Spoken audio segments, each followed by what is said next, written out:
Wih, wih kuat yo drone lho. Mumbul lho, guys. Tapi medeni lho, Ki. Iki nek gak bener-bener safety medeni lho, Ki. Loh, ini Bapak Oh. Wih, enak ya. Wih, iya. Modern sekali ya. Awas, hati-hati bakal dikenai pajak.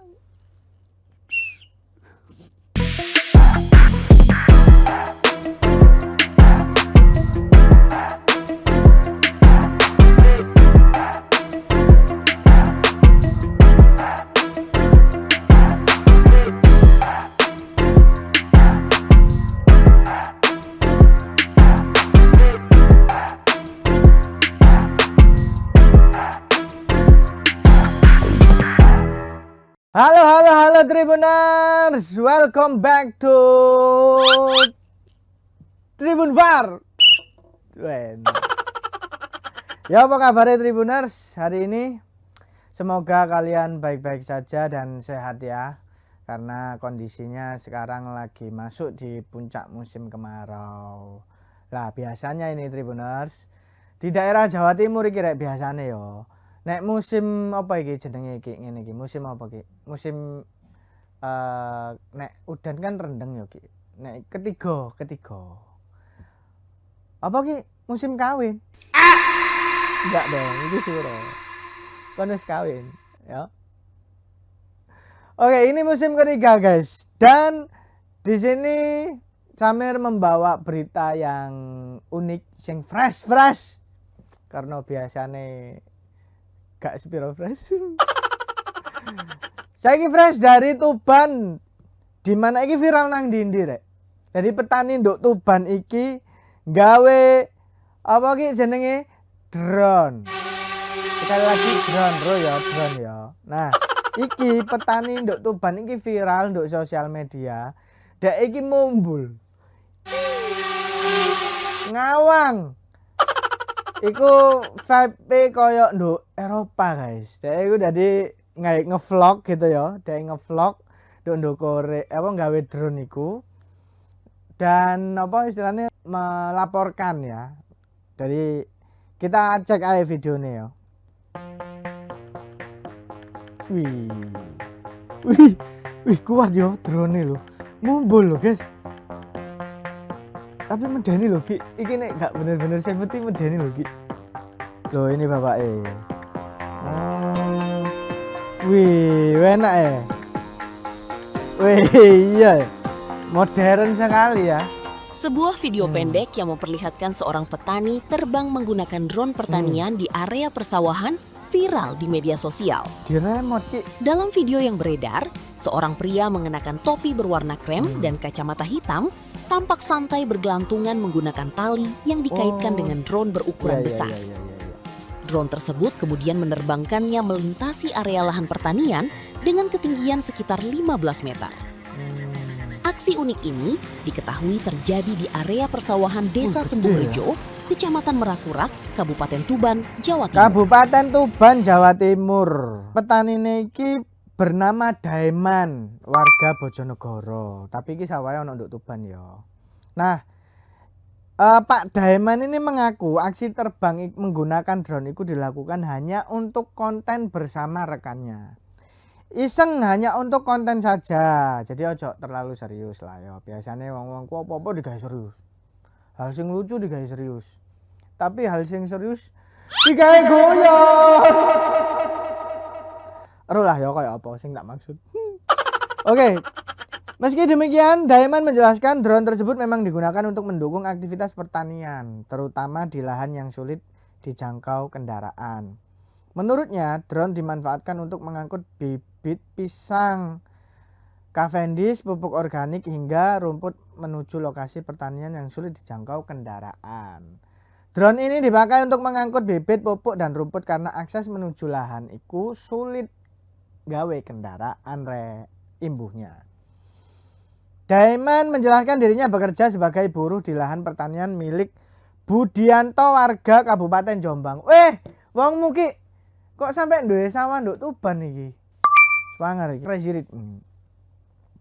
Asbun ae aku. Drone yang digunakan dalam video tersebut merupakan milik Budianto.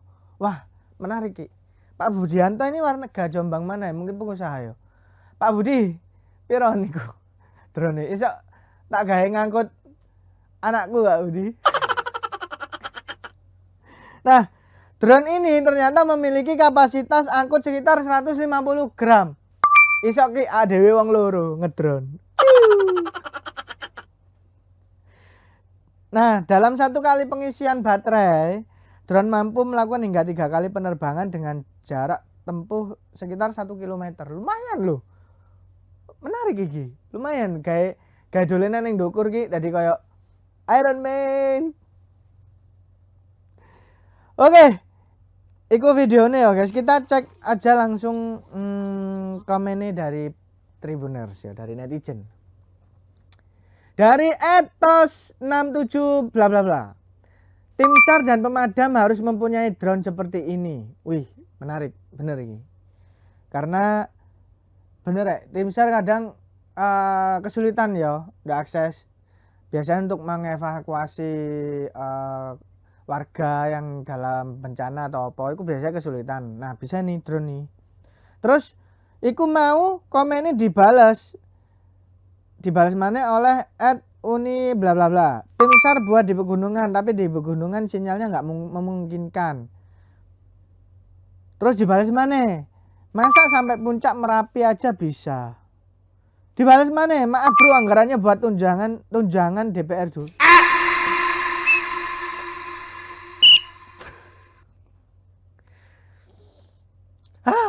Buat tukin tunjangan tuh, boyo. Mbok gak bisa ngene iki. Ancan seharusnya kita itu kaya ya. Ada drone seperti ini. Jangankan drone ya. Negara kita mampu. Beli Mbappe loh kita bisa. Kita mampu. Dari anggaran apa? Program apa? You know lah. Oke lanjut. Bentar lagi tunggu dibalas oleh @peria galau bla bla. Bentar lagi tunggu aja, pasti dipajakin juga sama pemerintah karena itu termasuk barang mahal. Netizen kita membuktikan nek pinter-pinter yo dan visioner.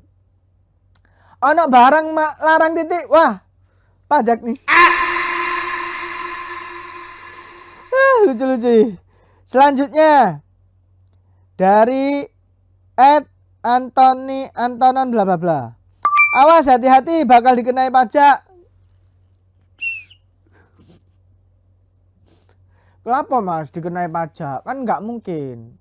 Nek drone nggak mungkin, tapi pengusaha deh langsung diparani petugas.